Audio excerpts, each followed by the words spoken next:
True Blue Weekly with Maggie Tyler, a weekly look at Georgia Southern athletics, brought to you by the International Diamond Center.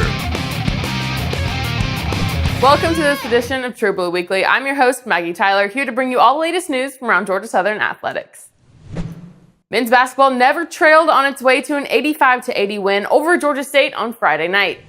The Eagles picked up a rivalry win in front of the nation on ESPN2, as well as a sellout crowd in Hanner Fieldhouse. Junior guard Tukey Brown scored 23 points along with 5 assists to lead the way for the Eagles. Mike Hughes tallied 14 points while Ike Smith chipped in 12. The Eagles make their swing through the Lone Star State this upcoming weekend, taking on UTA on Thursday and Texas State on Saturday. The Georgia Southern baseball team opened up their 2018 season on the road, taking on the Georgia Bulldogs in Athens.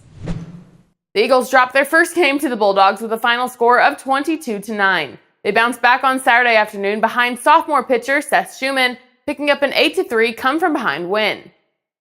The Bulldogs clinched a series on Sunday afternoon on a walk-off sacrifice fly.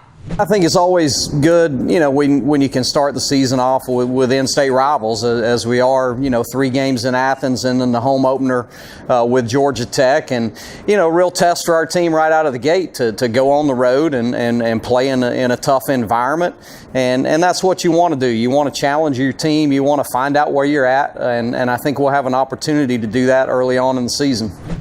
The Eagles will play host to Georgia Tech on Tuesday for their home opener at J.I. Clements. Catch the game here in Statesboro for a first pitch at 6 p.m. or tune into ESPN3 for all the action. The Georgia Southern softball team posted a 4-1 record over the weekend in Madeira Beach, Florida. They picked up wins over Jacksonville State, UMKC, Abilene Christian, and Eastern Michigan. Senior pitcher Kiera Camp went 3-0 on the weekend in the circle for the Eagles. Freshman Riley Waldrop also had an outstanding performance on Sunday, throwing her first collegiate shutout in the blue and I'm excited that we're creating a really dynamic lineup full of quality at-bats. We're getting deep in counts. We're really fighting off tough pitches. We're driving balls. We're using oppo and getting some extra base hits when needed. A lot of runs with 2 outs, which was huge for us this weekend. Can't talk enough about our pitching staff. Key absolutely killed it yesterday.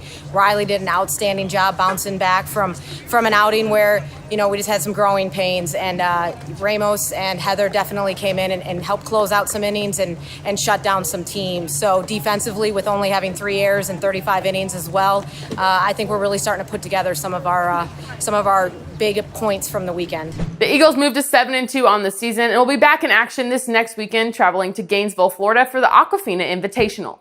The Eagles are scheduled to take on Iowa State, Illinois State, Maryland, and the host, the Florida Gators. The Georgia Southern swimming and diving team wrapped up action in the 2018 CCSA Championships on Saturday. The 4-day event concluded with the Eagles finishing with 832 total points, earning 4th place for the 2nd consecutive season. The Georgia Southern Rifle team earned a 2nd place finish at the NCAA qualifier this past weekend. Rosemary Kramer led the way for the Eagles, placing 2nd overall. The junior shot .563 with the small bore and .587 in air rifle.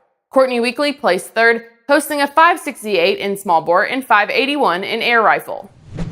That meet was the final outing for the Eagles before the SoCon Championships begin on March 3rd.